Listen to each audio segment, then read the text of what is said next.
Pessoal, então vamos lá, a segunda parte do vídeo em que eu estava falando sobre a unção. E eu vi a diferença, vamos ver a diferença que tinha unção no Velho Testamento, de Arão. Agora no Novo Testamento, como é que Jesus foi ungido? Em Atos 10, 28 diz assim: como Deus ungiu a Jesus de Nazaré com o Espírito Santo e com virtude, o qual andou fazendo bem e curando a todos os oprimidos do diabo, porque Deus era com ele. Então a unção do Velho Testamento, a unção de Moisés, a unção que Deus determinou, né, para Arão e sua família, era daquela maneira, né? E ungia também os objetos do tabernáculo para santificar, para separar para Deus. E como Jesus veio, como diz em Hebreu, que mudando o sacerdócio é necessária a mudança da lei, então Jesus fez isso, né? E nós vemos aí como que é a unção, como foi a unção de Jesus. Não foi nada com óleo, nada com azeite, né? Ele foi ungido ali com o Espírito Santo e com virtude, como nós acabamos de ler aqui em Atos 10, né? 38. Então você vê a diferença. Agora, acontece o seguinte, que nós, quando a gente chega na igreja, né, a gente vai aceitando aquilo, né, porque você é novo, você chega numa igreja estruturada, uma igreja centenária, e vem os estudos, e a gente ouve dizer que a gente às vezes tem alguma opinião para dizer, né, achamos que não é daquela maneira, aquela interpretação é diferente, e vem com aquele assunto lá que diz lá em Crônicas, né? Em Crônicas, que para não tocar os ungidos. E nisso aí você fica preso em certas coisas, com medo, né? Com medo, porque, como diz aqui em 1 Crônicas 16, 22, não toqueis os meus ungidos, e aos meus profetas não façais mal. Então, ungidos eram os sacerdotes, eram aqueles que faziam o trabalho no tabernáculo, e os profetas também eram ungidos, né?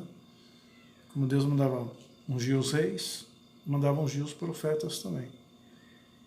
Então, eles usavam esse termo de Crônicas do Velho Testamento, que era a época da lei de Moisés, para intimidar a gente, para não, né, interrogar os pastores por certos assuntos, criticar, né, porque usavam desse versículo, dessa passagem bíblica, que não tem nada a ver com o novo, como nós lemos, como Jesus foi ungido, né, com o Espírito Santo e com virtude. Então, tinha aquele temor, aquele medo, né, de a pessoa falar mal do pastor, de criticar o estudo, de falar do estudo e engolia qualquer coisa. Mas não vemos que não é assim. Nós vemos que a unção no Novo Testamento é diferente. É igual, hoje se unge pastores, obreiros, né, pega o azeite, vai lá, todo mundo vem, não está errado. Antibíblico isso aí é do Velho Testamento, isso aí é da Velha Aliança. Nós vemos que Jesus foi ungido com o Espírito Santo e com virtude. 1 João 2,27 está escrito que a unção que nós recebemos dele permanece em nós. E esta unção nós recebemos de Deus, né? Ela nos ensina todas as coisas, não precisamos aprender com ninguém, porque ela nos ensina tudo. A unção, a graça de Deus, a presença de Deus na nossa vida, ela nos ensina tudo. E não precisamos aprender com ninguém. Então, essa unção, quando nós buscamos, recebemos de Deus, deixamos Deus trabalhar nosso ser, nossa vida, transformar a nossa vida, então recebemos essa unção, que é do Espírito Santo. Qual? Pelo Espírito Santo de Deus. Essa é a verdadeira unção que mostra no Novo Testamento. E você, então, você começa a receber de Deus revelações, entendimento da sua palavra, interpretação da sua palavra, para trazer para a edificação da igreja. Então é diferente.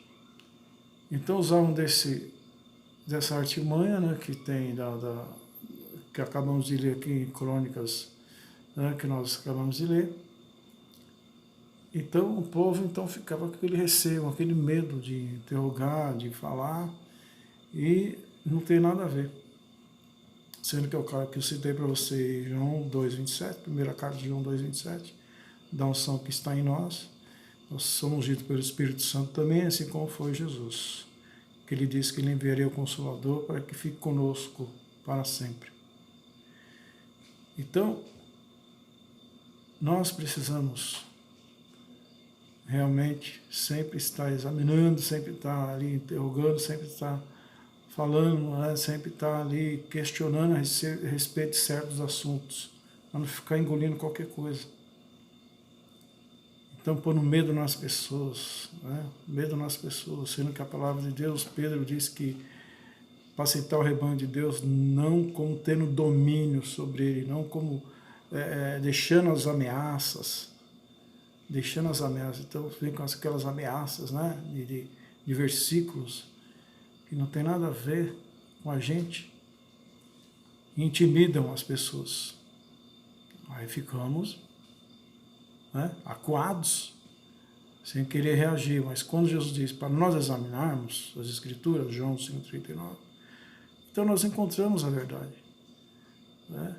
Encontramos a verdade no temor de Deus e permanecemos no temor de Deus. Né? Porque Paulo, ele disse, eu tornei inimigo de vocês por falar a verdade. Paulo se tornou inimigo. Eu tornei, Gálatas 1, ele disse, eu tornei inimigo de vocês por falar a verdade. Foi o que aconteceu, de fato. O único que não era os apóstolos, hein? Que entendia o sentimento de Paulo era Timóteo. Os demais, nem os apóstolos, não tinham o mesmo sentimento. Não tinha. Ele falou, só você, Timóteo, eu sinto por Deus, sinto pelo Evangelho, pela igreja, só você. Os demais, nem os 12, não citou ninguém. Sendo que eles andaram com Jesus, tocaram em Jesus. Paulo simplesmente teve encontro com Jesus no caminho de Damasco lá. E contudo, ele absorveu o querer de Jesus. Ele absorveu. E os outros, nadinha. Cadê? Sumiram. Sendo que ele citou Timóteo e falou, o único que tinha o mesmo sentimento que Paulo era ele só. Interessante, né? Então, fica aí esse pequeno estudo aí, esse complemento aí da unção, que não é nada de óleo, que passamos por isso, muitos passaram por isso, derramar óleo na cabeça da pessoa, aquela coisa, mas não tem nada a ver. É uma besteira, uma heresia, isso é a doutrina de homens. Que Deus abençoe, em nome de Jesus.